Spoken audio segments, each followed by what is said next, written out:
Hello everyone, welcome to our channel. A application అయినా సరే number of ways లో open చేయొచ్చు.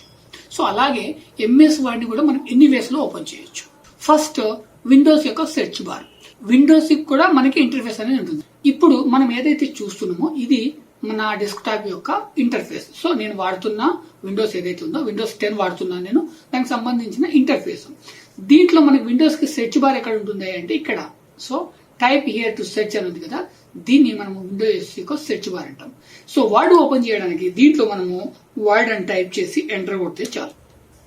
సో నాకు ఇక్కడ ఎంఎస్ వర్డ్ అనేది ఓపెన్ అయిపోయింది. సో ఈ విధంగా మనం ఎంఎస్ వర్డ్ ని ఓపెన్ చేయొచ్చు. సో మనకు బేసిక్ గా ఫస్ట్ ఓపెన్ చేసినప్పుడు ఇంటర్ఫేస్ అనేది ఇలా వస్తుంది. ఫస్ట్ దీని తర్వాత చూద్దాం ఇంకా ఎన్ని వేస్ లో మనము ఈ ఎంఎస్ వర్డ్ ని ఓపెన్ చేయొచ్చు అని చూద్దాం. రైట్, నేను ఇక్కడ క్లోజ్ చేస్తున్నాను. నెక్స్ట్ మనము స్టార్ట్ మెనూ ద్వారా వర్డ్ అనేది ఓపెన్ చేయొచ్చు. సో ఇది మోస్ట్లీ చాలా మంది ఫాలో అయ్యారు. అంటే బేసిక్ లెర్నర్స్ ఉంటారు కదా, వాళ్ళు మోస్ట్లీ దీన్ని ఫాలో అవుతారు. ఇక్కడ మనకి విండోస్ సంబంధించిన ఐకాన్ ఉంది. దీనిపైన క్లిక్ చేసినట్టయితే మనకి ఇక్కడ ప్రోగ్రామ్స్ అనేవి ఓపెన్ అవుతాయి. రైట్, సో దీంట్లో వర్డ్ ఆల్ఫాబెటికల్ ఆర్డర్ లో ఉంటుంది. డబ్ల్యూ కాబట్టి మనకి ఇక్కడ డౌన్ లో ఉంది. రైట్, స్క్రాల్ చేస్తే మనకి డౌన్ వచ్చింది. దీన్ని క్లిక్ చేస్తే కూడా ఎంఎస్ వర్డ్ అనేది ఓపెన్ అయిపోతుంది. సో నేను దీన్ని కూడా క్లోజ్ చేస్తున్నాను. నెక్స్ట్ మనం యూజ్ చేయాల్సింది run command.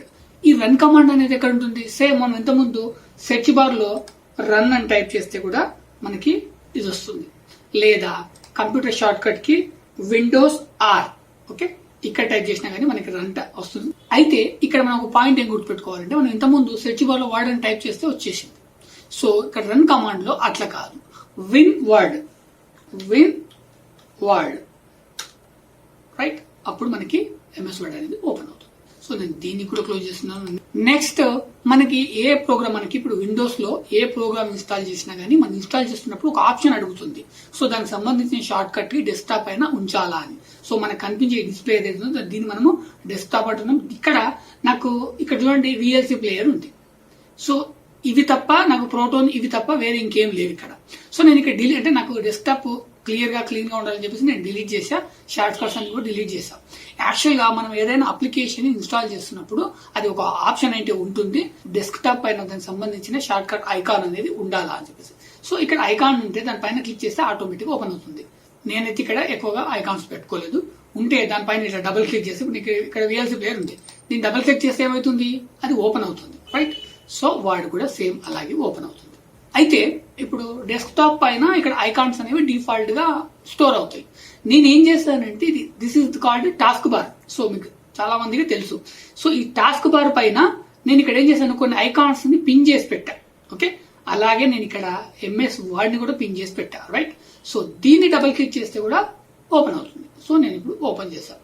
Next existing file ఏదైతే ఉందో, మనం ఏదైతే అప్లికేషన్ ఓపెన్ చేయాలనుకుంటామో ఆ అప్లికేషన్ సంబంధించిన ఎగ్జిస్టింగ్ ఫైల్ ద్వారా కూడా మనం ఓపెన్ చేయొచ్చు. ఫర్ ఎగ్జాంపుల్ నేను ఇక్కడ చూడండి, నేను ఫైల్ ఎక్స్ప్లోరర్ ఓపెన్ చేశాను. సో ఇందులో ఇక్కడ ఇది ఎంఎస్ వర్డ్ సంబంధించిన డాక్యుమెంట్. సో నేను ఇక్కడ సింపుల్ కనిపిస్తుంది కదా, ఇది ఎంఎస్ వర్డ్ సంబంధించిన డాక్యుమెంట్. అంటే ఇది ఎగ్జిస్టెడ్, నేను ఆల్రెడీ వర్డ్ డాక్యుమెంట్ అనేది నేను క్రియేట్ చేశాను ఏదో ఒక పర్పస్. సో దీన్ని డబుల్ క్లిక్ చేయడం ద్వారా కూడా ఆ అప్లికేషన్ అనేది ఓపెన్ అవుతుంది. అంటే ఇంతకుముందు ఏదైతే ఫైల్ ఉంటుందో ఆ ఫైల్ ఓపెన్ అవుతుంది. నేను ఇక్కడ ఇందులో ఒక సాంగ్ రాసి పెట్టాను. సో ఆ సాంగ్ దానికి సంబంధించిన డాక్యుమెంట్ అనేది ఓపెన్ అయింది.